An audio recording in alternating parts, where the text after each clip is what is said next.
This is our final day for the notes on states of matter, and today we're going to be talking about phase diagrams, which puts together all the information we've learned about kinetic energy.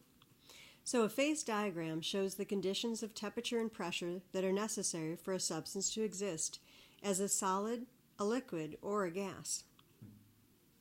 In class, we're going to be looking at a PhET simulation to watch the changes that can go on. You can go ahead and Google this for yourself if you'd like to. Let's look at a phase diagram. A phase diagram will always have the temperature on the bottom, usually in degrees Celsius, and along the side it'll have pressure. And we're going to be looking at the pressure in kilopascals or kPa today.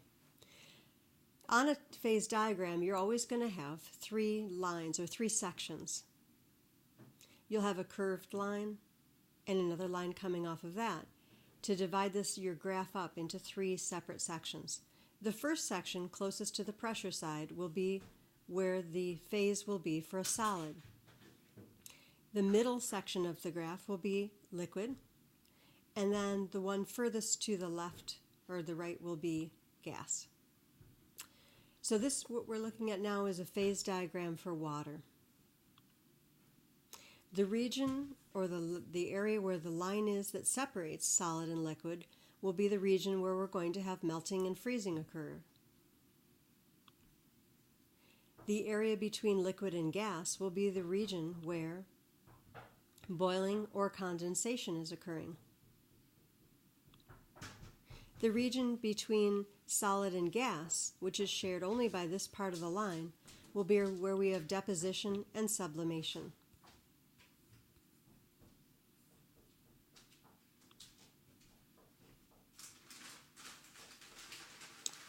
If I could get that to disappear, that would be really good. So when you draw a line over, we're going to be looking at 101.3 because that would be at standard pressure. And when we drop the line down to the temperature,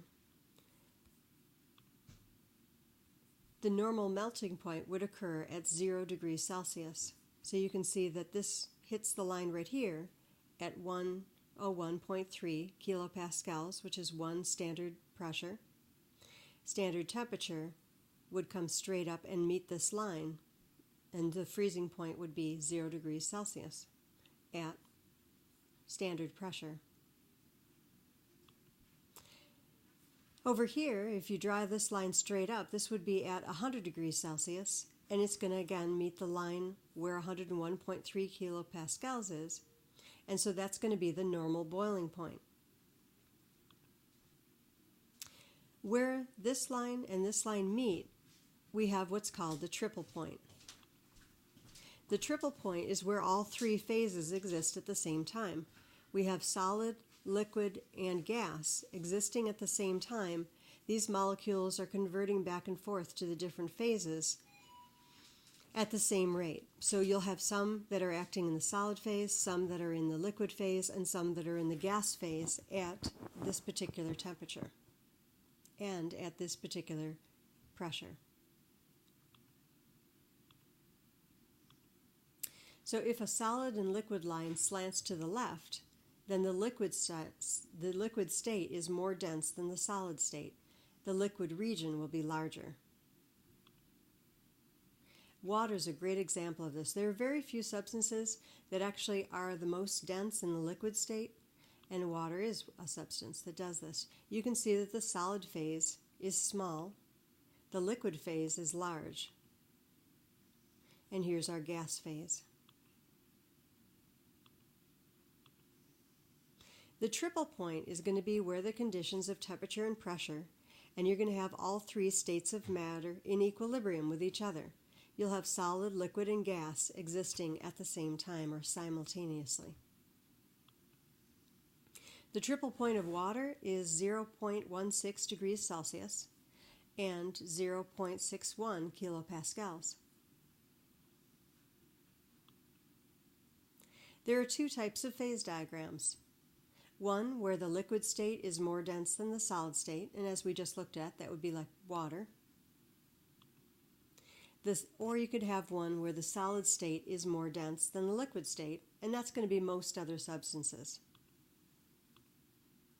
If the solid or liquid line slants to the right, then the solid state is more dense than the liquid state.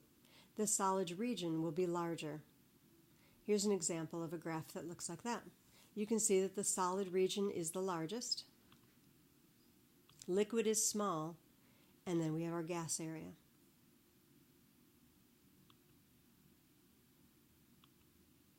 And that's the end of these short notes, and we're done with this chapter. You can go ahead and we'll try to practice some of these phase diagrams.